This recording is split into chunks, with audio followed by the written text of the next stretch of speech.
Bienvenidos a este webinar para aprender cómo reducir costes de empresa con energía solar, en colaboración con Greenet y en este caso el ponente que es Juan Francisco Picazo.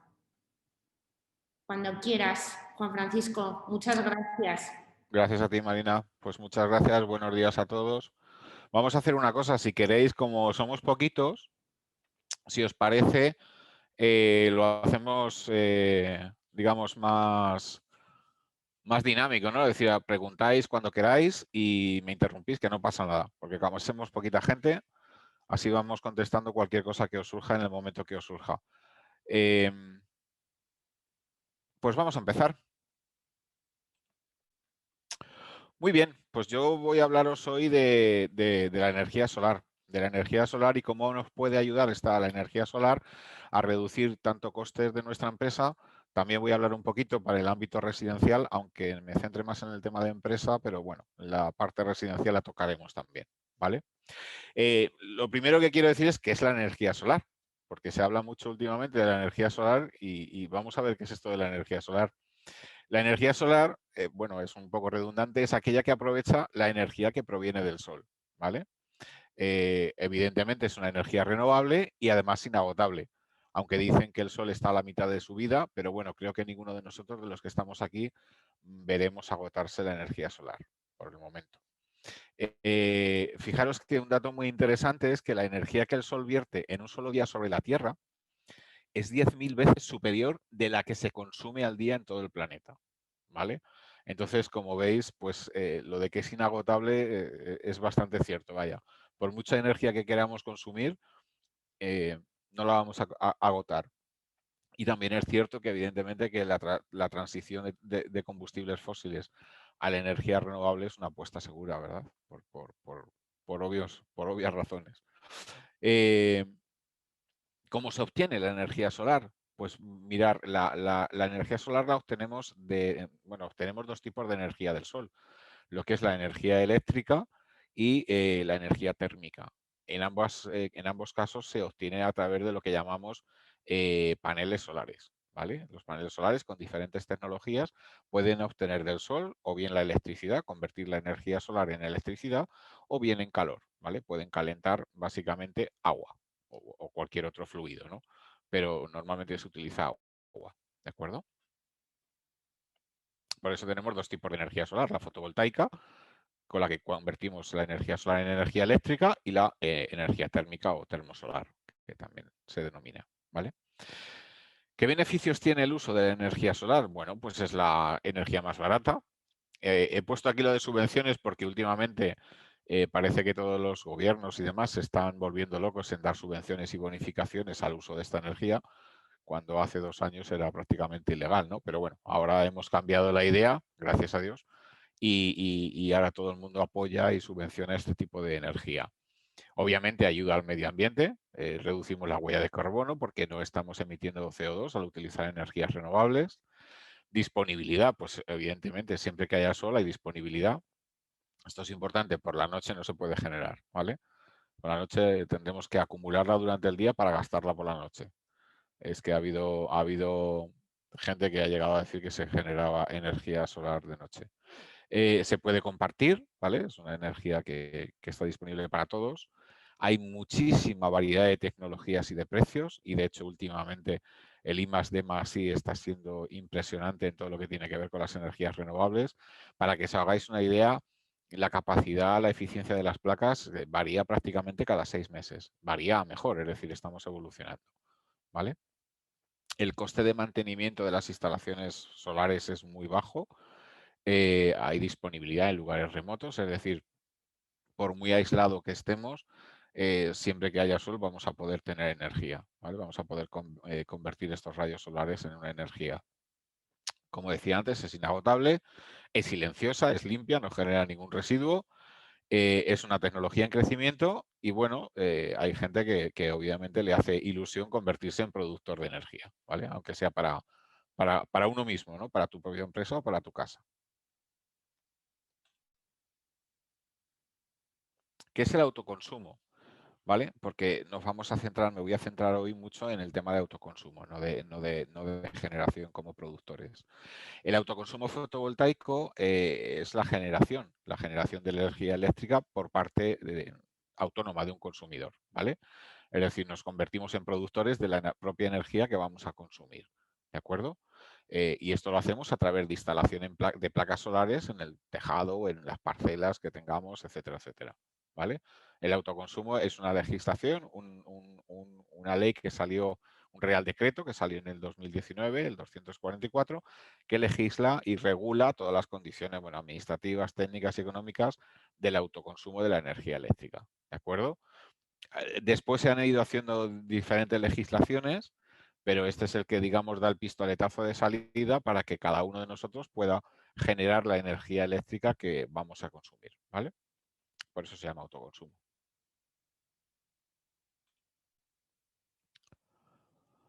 ¿Cuál es el objetivo principal o los objetivos principales del autoconsumo? Bueno, pues tiene tres. El ahorro de costes, ¿vale? Es decir, el hecho de generar nuestra propia energía va a hacer que gastemos menos en la energía proporcionada o de otras fuentes. El ahorro de emisiones de CO2, evidentemente, al ser una energía renovable, pues obviamente no generamos CO2 a la atmósfera y evidentemente la huella de carbono también la reducimos. Y otra muy interesante es la independencia energética. Es decir, cuanto más energía generemos nosotros por nosotros mismos, por nuestros propios medios, menos dependencia energética tenemos de la red eléctrica en este caso, que es, digamos, la sustituta, ¿no?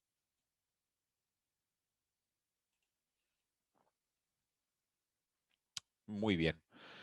¿Alguna pregunta hasta aquí? Pues si no hay ninguna pregunta, continúo. Tipos de autoconsumo, ¿vale? A raíz de la legislación, ¿qué tipos de autoconsumo hay ahora mismo? Bueno, pues en función del número de usuarios, podemos definir el autoconsumo como individual o colectivo. Es decir, individual es cuando yo tengo una casa en el campo o en un chalet o una vivienda unifamiliar, y la energía que yo estoy generando solamente la consume esa casa, esa vivienda. La consume mi familia, ¿no? Por decirlo de alguna manera. Y luego hay otro consumo que es otro autoconsumo, que es el colectivo, por ejemplo, que es el que se refiere, por ejemplo, a una comunidad de vecinos. Es decir, una comunidad de vecinos decide instalar unas placas solares en el tejado del edificio y ahorrar todos en la factura de la red eléctrica, en la factura de electricidad. ¿De acuerdo? Eso sería un autoconsumo colectivo, porque de una sola instalación hay varias viviendas que se están favoreciendo de ese ahorro. ¿De acuerdo? Esa es la diferencia entre individual y colectivo. Y luego, por cómo está la instalación, puede ser aislada, la instalación, un autoconsumo aislado o conectado a red.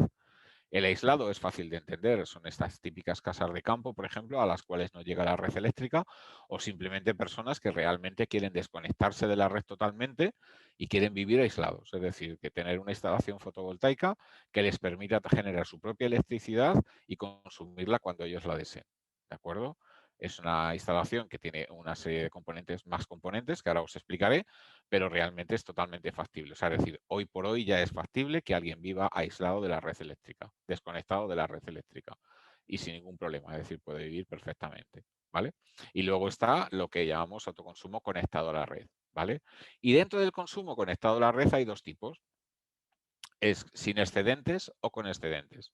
¿Qué es el excedente? Es decir, que cuando tú tienes una instalación donde que no tiene, por ejemplo, baterías, toda la energía que tú no consumes en el momento de que se está produciendo se pierde. ¿Vale? Es decir, tú en este momento tienes una instalación en el tejado de tu casa y no tienes ningún aparato eléctrico consumiendo, o los que tienes no consumen la energía que está produciendo la planta. ¿Qué ocurre? Que esa energía se perdería. Entonces, eso sería una conexión a red, pero sin excedentes. Es decir, la energía que tu planta produce y que tú no gastas en el momento de que se produce, se pierde. ¿Vale? Hay unos dispositivos para evitar que esa energía se vuelque, digamos, a la red eléctrica. ¿Vale? Por eso se denomina sin excedentes. Y luego está la parte con excedentes, es decir, que los excedentes sí se inyectan a la red eléctrica y que pueden ser compensados o no compensados, ¿vale?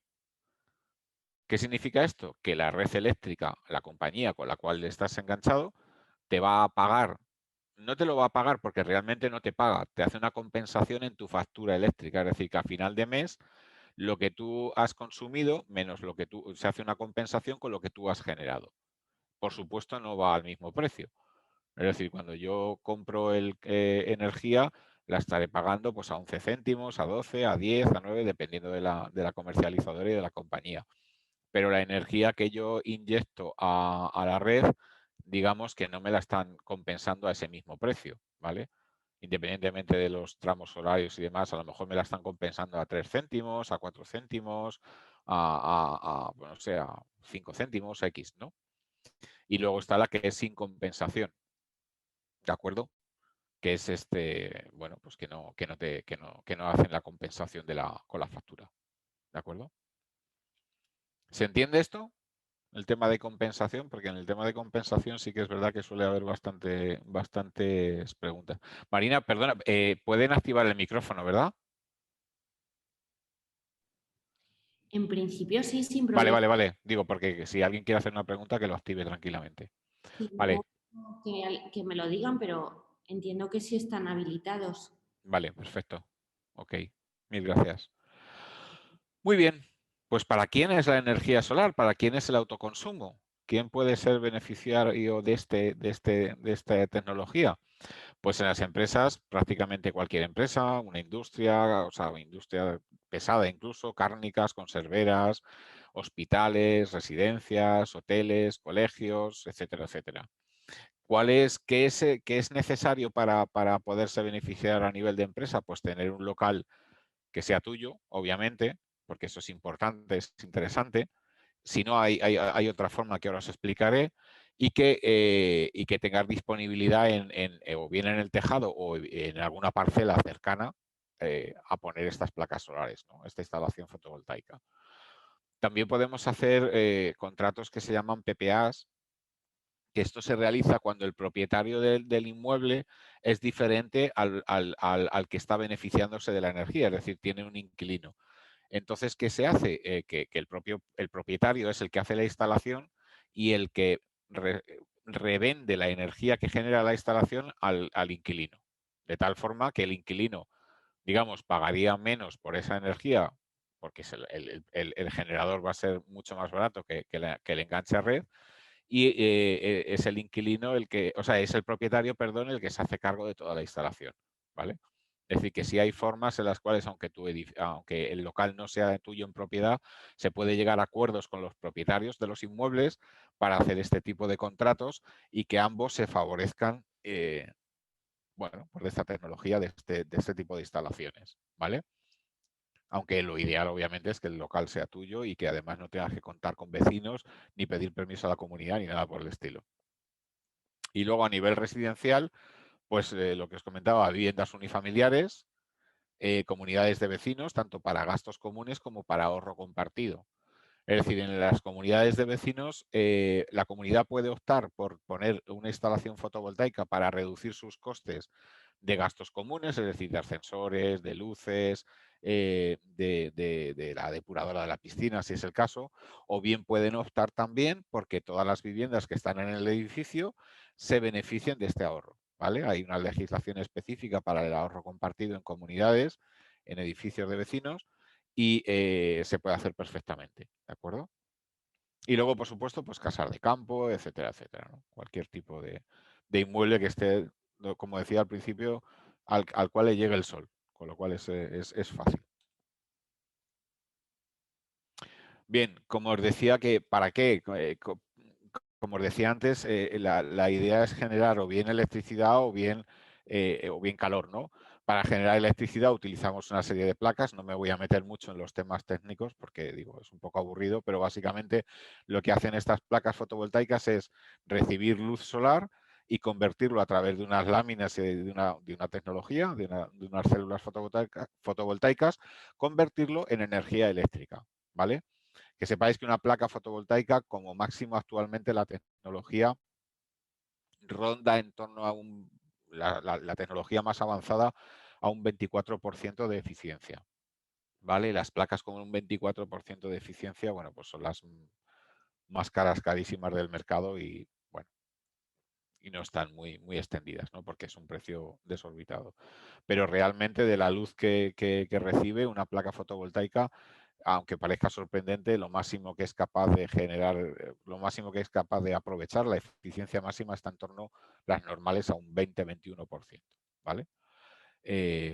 Y luego para climatización y agua caliente sanitaria es una placa similar, lo que pasa es que tiene una serie de capas más y lo que hace es no solamente generar electricidad como hacía su compañera, sino que además calienta, bueno, lleva agua por una serie de circuitos y es capaz de calentar ese agua, de tal forma que inyecta a la vivienda o a la empresa, al inmueble, no solamente inyecta electricidad, sino que también inyecta agua caliente. Este agua caliente se puede utilizar pues para duchas, para agua caliente normal, o también se puede utilizar para calefacción.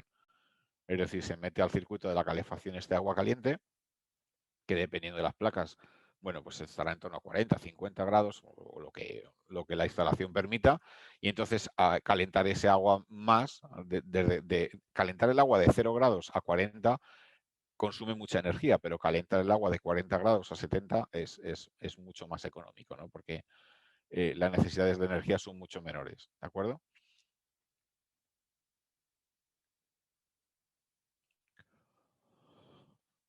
Bien, ¿cómo es una instalación solar? Bueno, pues como es una instalación solar con las siguientes características. Esta instalación que estáis viendo aquí es una instalación individual que está conectada a la red, que va a tener excedentes y va a tener compensación, ¿vale? De esa división inicial que os comentaba, vamos a ver cómo funcionaría una instalación solar de estas características. Bueno, pues como veis, las placas solares están en este caso en el tejado. A continuación viene lo que yo le llamo el director de orquesta, que es el inversor, y es el que transforma la corriente continua en alterna, que es la que usa las viviendas, ¿vale? Las placas generan corriente continua y hay que convertir la corriente alterna para que los electrodomésticos y todos los aparatitos que tenemos dentro de la vivienda o de la empresa puedan funcionar, ¿vale? Luego hay otro dispositivo que se llama contador, que es el que contabiliza la electricidad que se consume de la red y la que se inyecta a la red, ¿vale? Es decir, necesitamos saber, para hacer esa compensación que os comentaba anteriormente, cuánta energía estamos inyectando nosotros a la red eléctrica y cuánta energía estamos consumiendo de la red eléctrica. ¿Cuándo estaremos inyectando? Pues probablemente a las 12 de la mañana, si todos estamos trabajando. En casa lo único que está enchufado es el frigorífico, pues obviamente mucha de la energía que estamos produciendo se inyectará a la red, ¿vale? Si ponemos lavadoras, etcétera, etcétera, y no generamos suficiente energía, pues probablemente estaremos consumiendo energía de la red eléctrica, ¿vale? Entonces es ese el inversor el que se encarga de decir para dónde va y dónde viene la energía. Y luego hay otro componente interesante que es el sistema de monitorización. El sistema de monitorización lo que hace es enviar información tanto de generación, de consumo, etcétera, etcétera, estadísticas, bueno, genera mucha información y esto se manda a través de Internet, se manda bueno, pues a una aplicación, a la web, a la nube, donde se puede consultar, es decir, desde tu teléfono puedes estar viendo cómo tu sistema, tanto en tu casa o en tu empresa, está funcionando, estás viendo cómo está produciendo, etcétera, etcétera. Luego, si tenemos tiempo, podemos ver un ejemplo de un sistema de monitorización de una instalación real, ¿vale? Está bastante curioso, está interesante. Esto nos sirve mucho también a nosotros como instaladores, como empresa, para monitorizar los sistemas, ¿no? Porque después de tener una instalación, lo que hacemos es los clientes monitorizar los sistemas para ver si están funcionando o no están funcionando, ¿no? Y avisar a los clientes de que hay un problema y atender ese problema en un momento dado, ¿no? Vale, ¿qué componentes? Un poco más en detalle y con un poco más de información. Bueno, pues tenemos los paneles fotovoltaicos, como os decía, que son los que están puestos en el tejado. Eh, Estos paneles fotovoltaicos pueden ser de varios tipos, ¿vale? Los que se están utilizando ahora y bueno, los más eficientes son los monocristalinos. Luego están los policristalinos y luego están los thin film o, bueno, amorfos, etcétera, etcétera, otra serie de paneles. Pero actualmente la tecnología que se está utilizando es monocristalino, ¿de acuerdo? Porque es la tecnología más eficiente. ¿Qué características debe tener un panel o qué características tenemos que tener en cuenta a la hora de que alguien nos diga que nos va a poner una serie de paneles en nuestra, o bien en nuestra casa o bien en nuestra empresa? Bueno, pues hay que tener en cuenta la potencia pico, que es el término que se utiliza para clasificar los paneles, la eficiencia del panel, es decir, el porcentaje que os comentaba anteriormente, es decir, qué capacidad, cuánta capacidad tiene el panel de generar energía, ¿vale? Que normalmente están en torno al 20-21%. Hay algunos que son más, pero digo, el precio como siempre, ¿no? Cuanto más calidad, pues obviamente más caro. Y luego el coeficiente de temperatura que aguanta el panel, ¿no?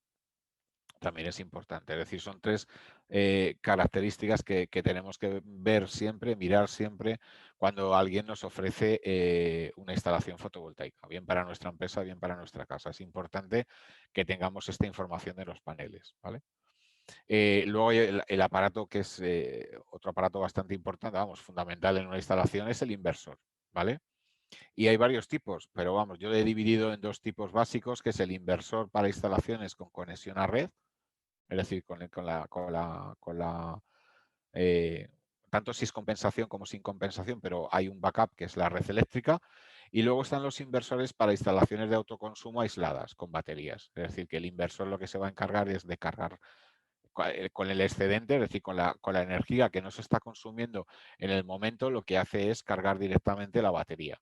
¿Vale? Como al no haber red eléctrica, carga la batería, ¿vale? Porque la batería es la que se va a encargar de dar la energía a la casa. ¿De acuerdo?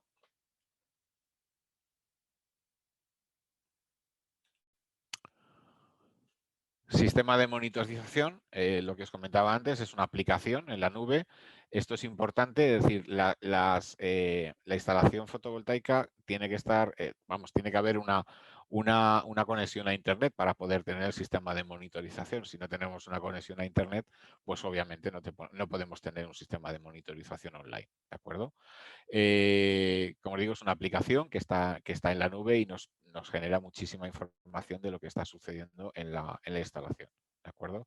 Nos da todo el control de la instalación, estadísticas de producción, que es muy interesante para saber si realmente la planta está produciendo lo que realmente nos dijeron que iba a producir, ¿no? Y luego otra cosa muy interesante es que con esto podemos comparar si cuando nos viene la factura realmente nuestra empresa suministradora de energía está compensando realmente los kilovatios que nosotros hemos producido o no hemos producido. ¿De acuerdo? Toda esta información nos la dan estos sistemas. ¿Vale? Es importante tenerlos. Si se puede, claro, si estamos aislados y no hay conexión a Internet, pues bueno, es un poquito más complicado, ¿vale? Y luego el contador bidireccional igual, ¿no? Que es el que contabiliza la energía generada junto con la energía consumida y que el sistema de monitorización pues también, lo vuelca al sistema de monitorización. Vale, y luego en baterías pues tenemos pues un montón de tipos de baterías. Aquí os he puesto unas cuantas, el AGM, la batería de litio, las monobloc, las estacionarias. Bueno, hay una cantidad de tecnologías infinitas en baterías. Deciros que la batería como tal es un elemento que siempre que se puede y siempre que es factible y viable, no se coloca, ¿de acuerdo? Siempre que haya conexión a red eléctrica, preferimos el backup de la red eléctrica que tener una batería, porque hoy por hoy los precios de las baterías son muy altos, ¿de acuerdo? El precio de una batería es casi 2/3 de una instalación eléctrica. Entonces, si hay disponibilidad de tener conexión a red eléctrica, se tiene conexión a red eléctrica. Si obviamente es una instalación aislada, pues no hay más remedio que tener baterías, no hay otra opción. Y también es cierto que hay clientes que nos dicen, oye, mira, no, es que yo quiero baterías porque quiero estar totalmente desenganchado de la red eléctrica. Y no me importa pagar más, vale, pues perfecto. Se hace una instalación aislada y ya está. Y se le ponen las baterías necesarias. Se calcula obviamente la batería en función de lo que podemos generar con las placas solares, de cuánta capacidad de generación y de producción tenemos y también de cuánto tiempo queremos tener, pues obviamente, cuánto tiempo podemos disponer de energía no teniendo las placas.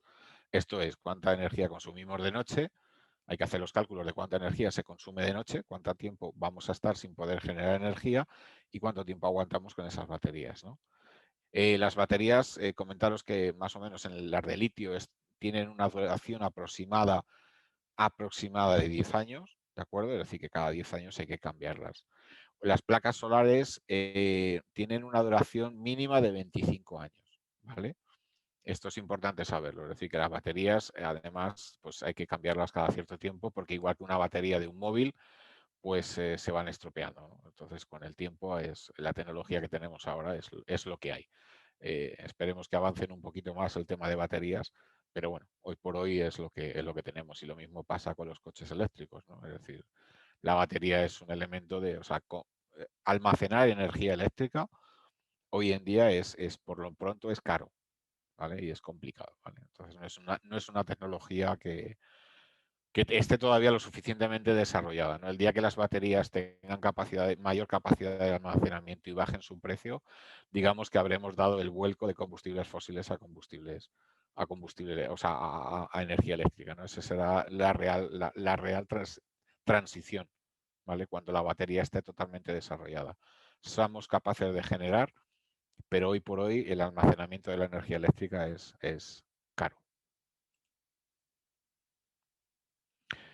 Y luego otra parte importante de la instalación fotovoltaica son las estructuras de soporte, ¿vale? Las estructuras de soporte son importantes en tanto y cuanto son las estructuras que van a soportar las placas fotovoltaicas, y tienen que estar, hay que tener mucho cuidado con estas estructuras porque, bueno, están en los tejados, etcétera. Bueno, están en los tejados, están en el suelo, pueden ser fijas, pueden ser móviles. ¿A qué me refiero con estructuras móviles? Las estructuras móviles son aquellas que permiten que vayan a ir girando en función de cómo va girando el sol, ¿de acuerdo? Con lo cual siempre están obteniendo la máxima, digamos, la máxima energía, ¿no? Por decirlo de alguna manera. Es decir, están siguiendo el sol, están siguiendo la circunferencia del sol, con lo cual van buscándole, como los girasoles, tienen la misma filosofía, ¿de acuerdo? Estas estructuras son muy interesantes, pero obviamente son mucho más caras, ¿no? Y evidentemente también necesitan, pues, tener unos espacios, terrenos y demás para poderlas instalar. Estas estructuras no es conveniente instalarlas en los tejados, porque sí que es verdad que el peso ya es bastante mayor a una estructura fija y, bueno, complica bastante y encarece la instalación. Pero sí es verdad que el nivel de producción aumenta cuando tenemos estructuras móviles a las estructuras fijas, ¿vale? Sí que es cierto que aumenta bastante la producción. Y luego otro componente importante es todo lo que tiene que ver con los cableados, ¿no? Con el cableado de la instalación. Hay que tener cableado exterior, ¿vale? Cableado preparado pues igual, para cualquier tipo de climatología, y luego el cableado interior. Hombre, lo más rápido en estas cosas, ¿sabes lo que es? Es pasarte en el plan de pensiones de Bilbao a Bilbao. La verdad es que a mí me da mucho rápido. Perdona, ¿podéis apagar el micro? Es que se escucha... Sí. Alguien está... Ahí está, gracias. Muy bien. ¿Alguna pregunta hasta aquí? ¿Nada? Pues perfecto. Factores que influyen también. Es importante que tengamos en cuenta que no en todos los inmuebles, en todas las casas o en todas las empresas se pueden instalar placas solares, ¿vale? Se puede hacer una instalación fotovoltaica. Aunque parece que sí, pero realmente no, porque hay varios factores que influyen. Es decir, dónde está la localización del inmueble es importante, la orientación, o sea, la situación geográfica. No en todas las partes tenemos la misma irradiación solar, es decir, no en todas las partes. Si bien es cierto que en España no hay mucha diferencia, pero porque es un territorio pequeño, pero si comparamos la irradiación solar de Canarias con la irradiación solar de La Coruña, pues evidentemente es bastante diferencia, ¿no? Pero sí que es verdad que no en todos los lugares se puede poner una instalación solar, precisamente por este tema de la irradiación solar, ¿vale? Importante también la orientación e inclinación, es decir, en este lugar sí tenemos irradiación solar suficiente, pero la orientación que tiene el edificio o el inmueble, en este caso, no nos permite poner placas solares, ¿vale?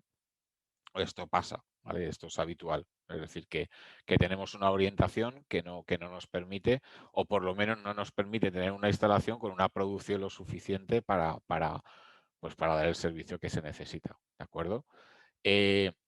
cuando está a media, o sea, si los tejados tienen dos vertientes y demás, y dependiendo si se pueden poner la mitad de la instalación en una y la otra mitad en otra, sabiendo bueno, que tenemos que duplicar el número de placas solares para obtener esa producción, ¿no?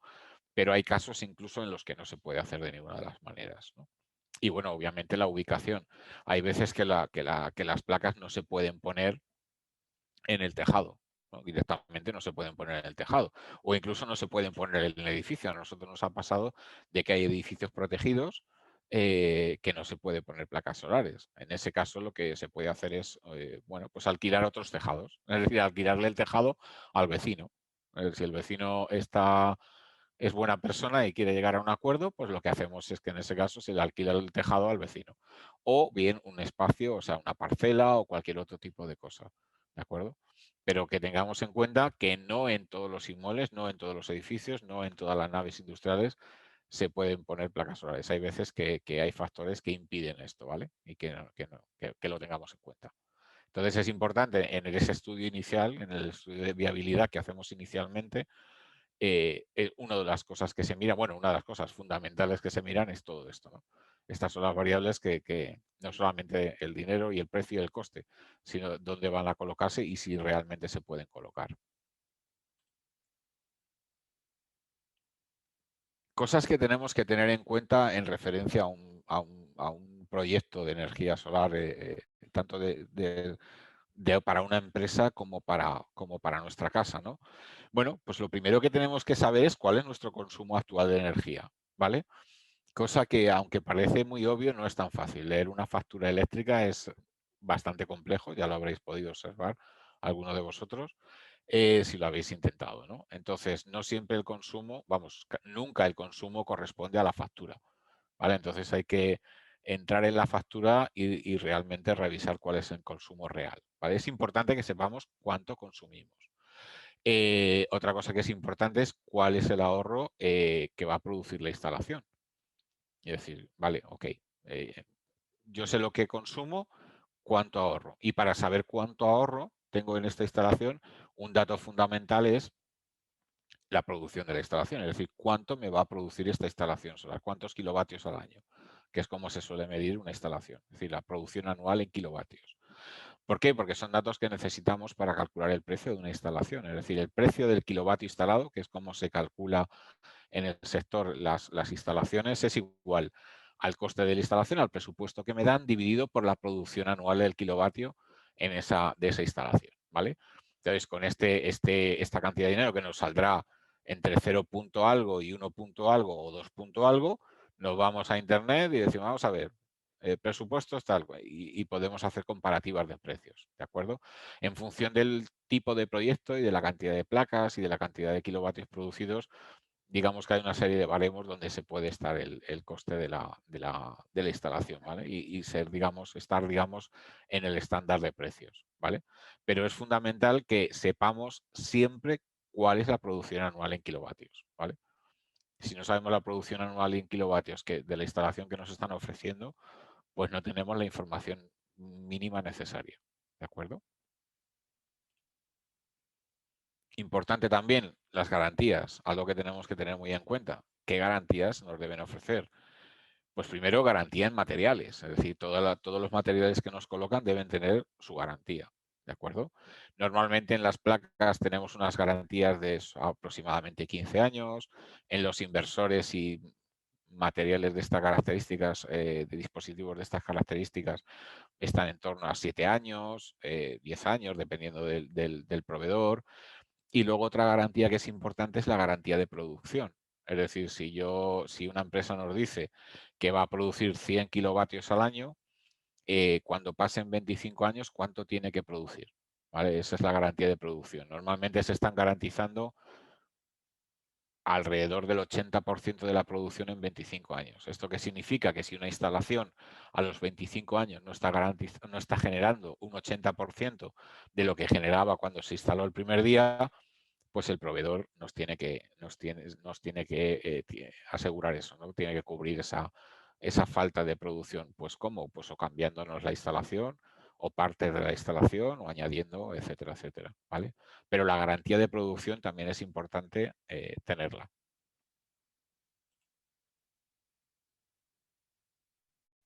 Mantenimiento.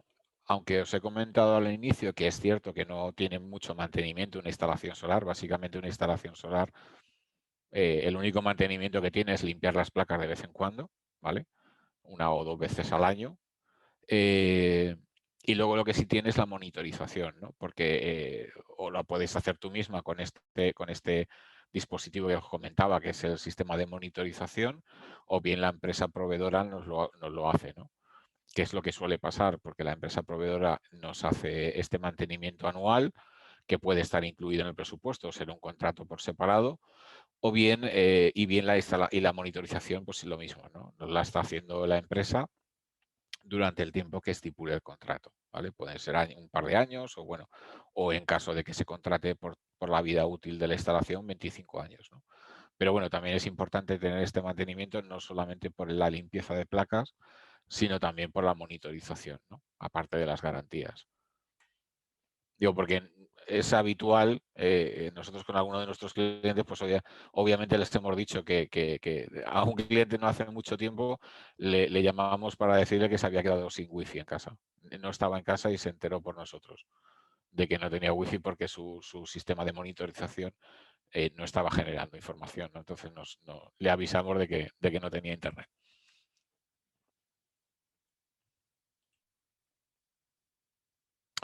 Vale, ¿y cómo se hace? ¿Cómo es el proceso de una instalación de una instalación fotovoltaica, de una instalación solar?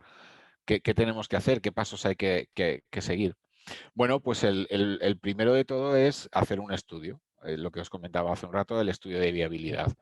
En este estudio se evalúan todos estos factores y todas las variables, ¿de acuerdo?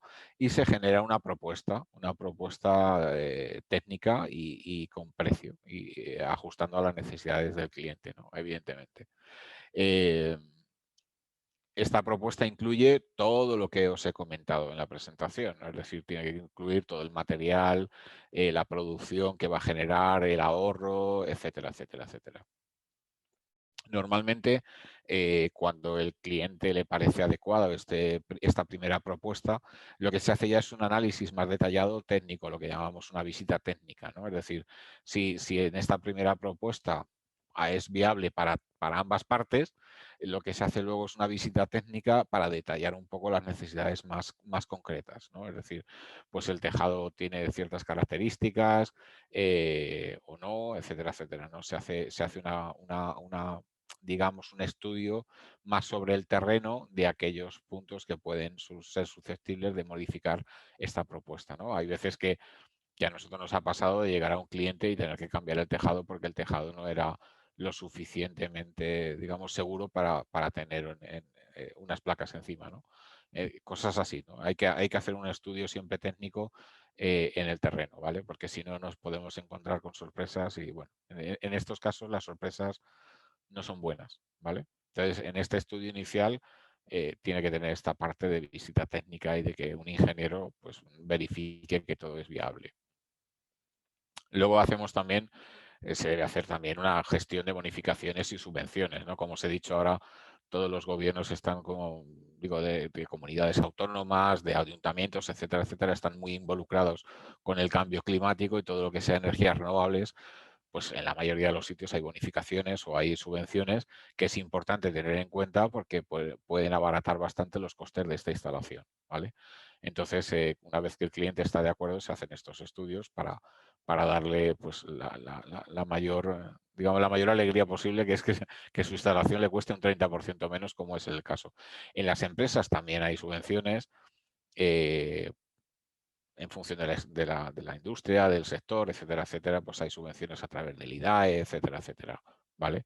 Pero es importante verificar esto porque, bueno, pues que en algunos casos, como os digo, puede ser incluso un 30% de la instalación y, bueno, es una cantidad de dinero importante. También hay que hacer un estudio de financiación, porque hay veces que el cliente dice, bueno, pues no lo quiero pagar, no quiero ahora mismo desembolsar esta cantidad de dinero y lo que me gustaría hacer es financiarlo, de tal forma que en la mayoría de los casos, si el estudio de viabilidad está bien hecho y si las condiciones son buenas, digamos, del inmueble y de la instalación, normalmente lo que suele ocurrir es que la parte del ahorro, es decir, lo que estamos ahorrando en la energía eléctrica, lo podemos destinar a financiar la instalación.